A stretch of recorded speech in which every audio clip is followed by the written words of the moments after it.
Hey guys, Barbara here. I am not going to be back with a recipe video until Monday, June the 27th, and that recipe will be something that you can make for the 4th of July, which is going to be the following Monday, okay? I wanted to take the time right now to just thank all of you who came to that last video and gave your condolences on the passing of my mom. I read them all. They made me cry, but you know what? They were heartfelt, and now they're like encouraging me. Even though they made me cry when I first read them, they're encouraging me now when I go back and read them over again. I have not answered all of them, and I hope you guys understand why. It's been such an overwhelming time for us, but I really do appreciate my beautiful viewers, subscribers, and fans that have stood by me throughout all of this. Some of you have found my phone number and have reached out and called me. That was awesome. Some of you have put the comments at that video. And some of you have emailed me. Some of you have my private cell phone, so you've texted me. Some of you have even showed up for the funeral. Thank you, Shanika. I love you so much.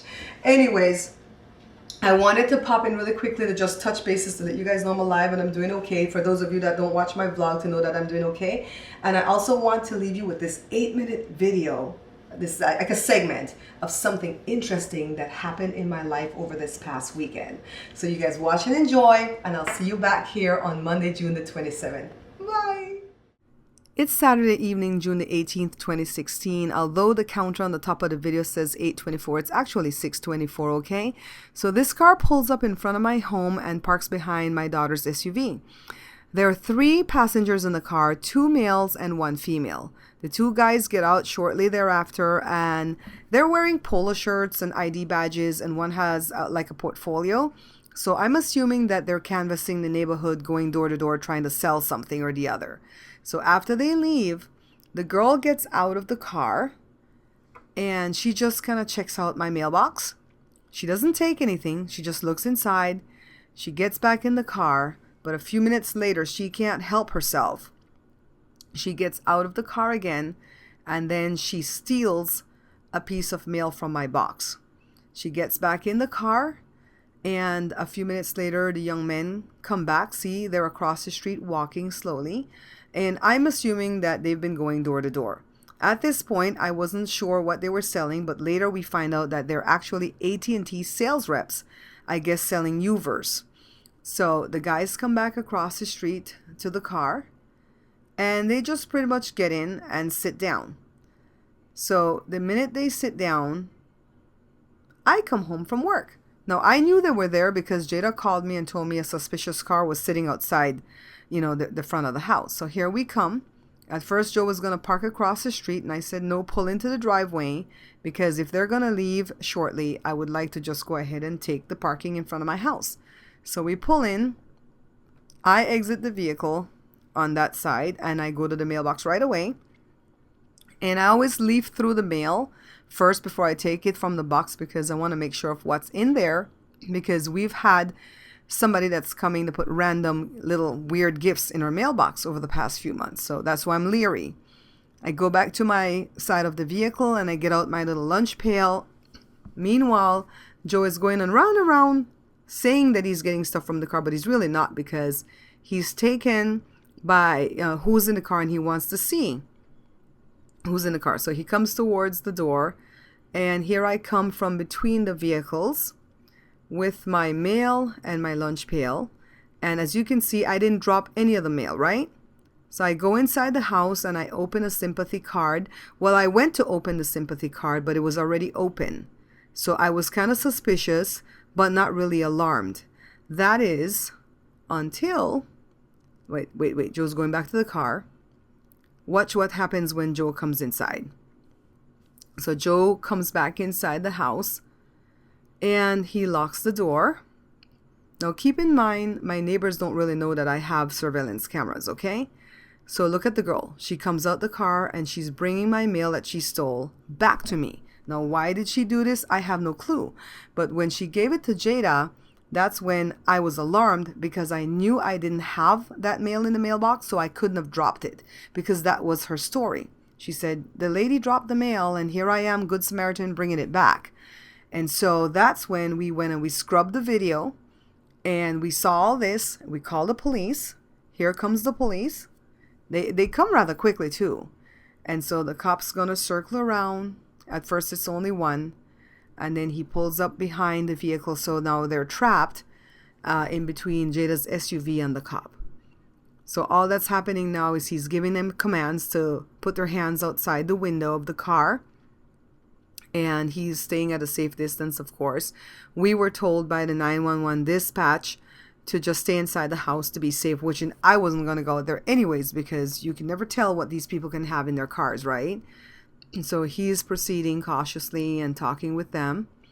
And the young men are actually cooperating, but she's kind of giggling and laughing stupidly, okay? We can hear her from the door. So the officers come towards the car again. Here comes another vehicle. This is their partner. And so now they're totally boxed in and totally unaware of why they're being detained. So all this questioning ensues, and they get the people out of the vehicle. And I understand that one of the boys was the girl's boyfriend.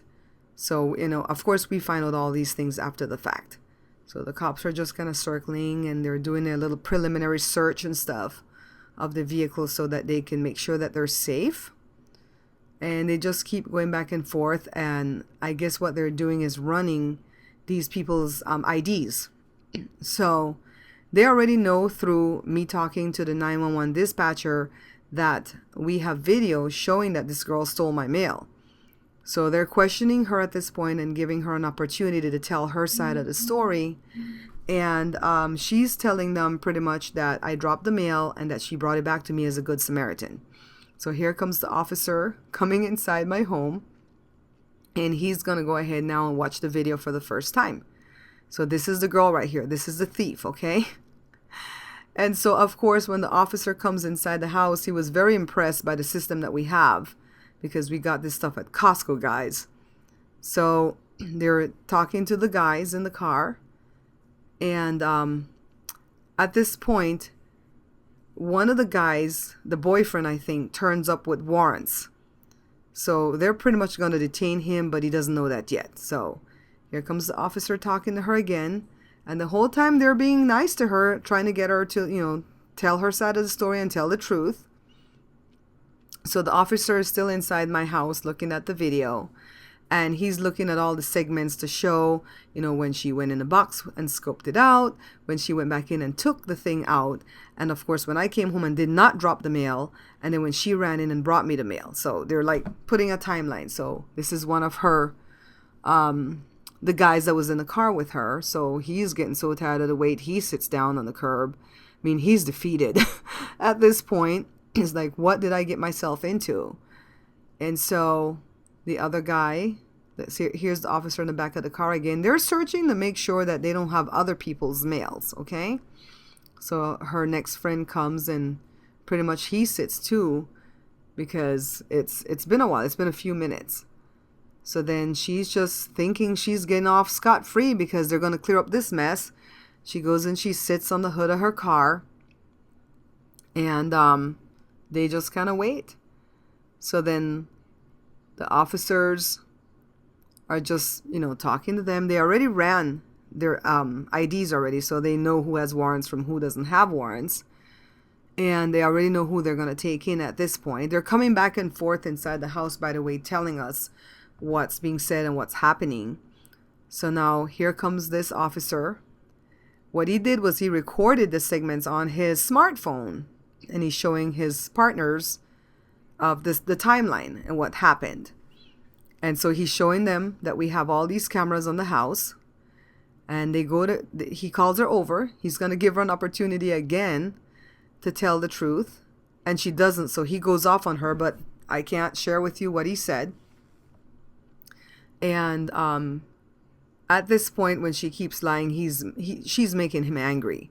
So here goes her little boyfriend. He's going to be detained because of his warrants. And she's just trying to save her own skin at this point. The other guy is going to get off. He's going to get to drive the car home. So look in the left-hand corner of the screen when the officer walks her to the front of the house to show her all the cameras that we have, because we have about 5 cameras in the front. And she knows she's baked at this point. So they handcuff her, they take her off. Of course, they come in first to ask me if I want her arrested, and of course I want her arrested. She stole my mail. She was going to do identity fraud with it. So here they go off to jail, guys.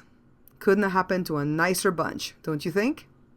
Thank you, officers. Thank you, Petey. I love you so much.